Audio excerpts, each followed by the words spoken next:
আমার স্বামী আমাকে ডিভোর্সের নোটিশ পাঠিয়েছে। আমি ডিভোর্সের পেপারটা ছিঁড়ে ফেলি। ও সুদীপ্তাকে নিয়ে সংসার করতে চায়। আমি কি করব তার দিশা খুঁজে পাচ্ছি না। আমাদের দুজনের প্রেম কলেজ লাইফ থেকে শুরু হয়। আমি হিস্ট্রি অনার্স নিয়ে পড়েছি। ও একই কলেজ থেকে বিটেক করেছে, পরে এমটেক। নিজের পছন্দের ছেলের সাথে বাবা মা বিয়ে দিয়েছে।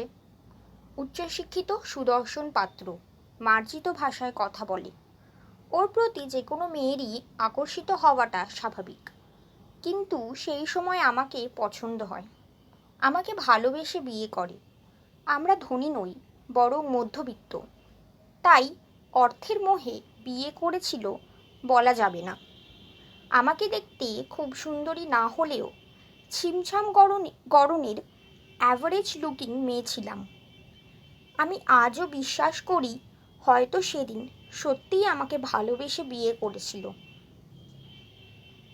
কিন্তু এখন ওর মুখের ভাব দেখলেই বোঝা যায় আমি কাছে গেলে বিরক্তিকর লাগে। আমার সাথে একটু বসে কথা বলার মতোও সময় নেই। ফোনে কথা বললে মনে হয় আমি ফোন না করলেই ভালো লাগে ওর। কতক্ষণে ফোন কাটবো তার অপেক্ষায় আছে। অন্যমনস্কভাবে কথার উত্তর দেয়।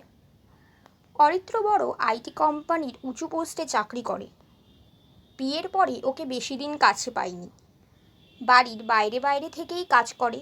কখনো 6 মাস, না হলে 1 বছর পর পর আসতো। আমার খুব একা একা লাগতো। দেশে বিদেশে ঘুরে চাকরি করে মোটা টাকার মাইনে পায়। তা দিয়ে মেয়ের পড়াশোনা, সাঁতার শেখানো, কম্পিউটার শেখা, শ্বশুর শাশুড়ির চিকিৎসার খরচ আর সংসারের যাবতীয় চাহিদা পূরণ হয়।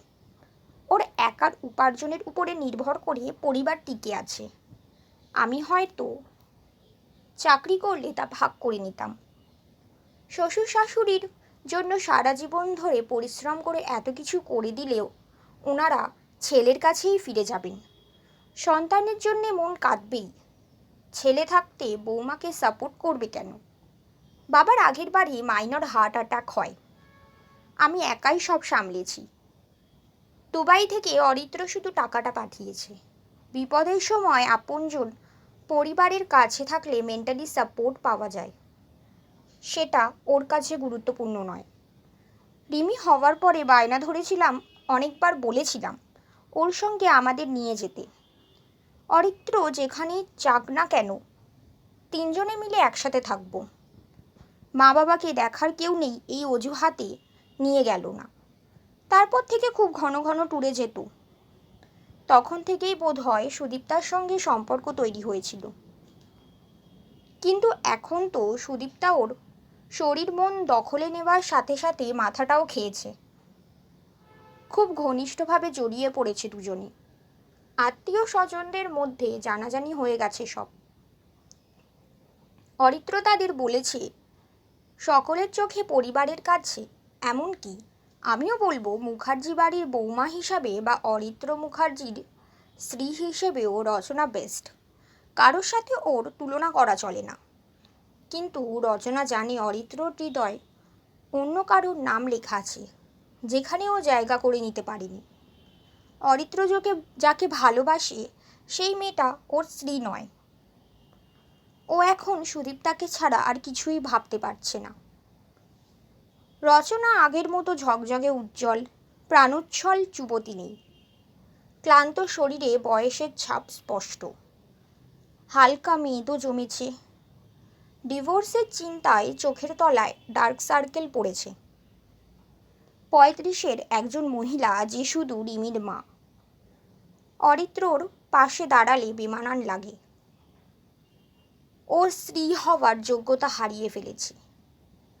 অরিত্র আর সুদীপ্তার মধ্যে বয়সের পার্থক্য 5 বছরের। আমার আর অরিত্রর বয়স একই। লম্বা, ফর্সা, চোখ দুটো টানা টানা, হাসিটা খুব সুন্দর। ঠোঁটের কাছে তিল আছে। অনেক বেশি স্মার্ট আর আধুনিকা।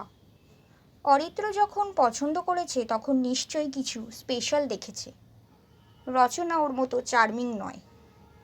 অরিত্র এখন সুদীপ্তার ফ্ল্যাটে দুজনে একসঙ্গে থাকে। অরিত্রর অনেক টাকা রয়েছে, শুধু সুদীপ্তার হাত ধরে একটু সুখে থাকতে চাইছে। স্বামীকে আমি ধরে রাখতে পারলাম কই? তাছাড়া ভালোবাসলে জোর জবরদস্তি করে ধরে রাখতে নেই। ও যেটাতে খুশি হবে ওকে সেটাই দেব। বাড়ি পরিবারের থেকে দূরে থাকার কারণে অরিত্র বড়ই একাকী ছিল যখন সুদীপ্তা ওর জীবনে পা রাখে। সুদীপ্তাকে খুব ভালোবাসে। ও আমার সাথে সামনাসামনি বা ফোনেতেও কোনো রকম ঝগড়া করেনি, গায়ে হাত তোলেনি। সুদীপ্তাই ওর ভালো থাকার মন্ত্র। তাই আমি ডিভোর্স পেপারে সাইন করে দিচ্ছি।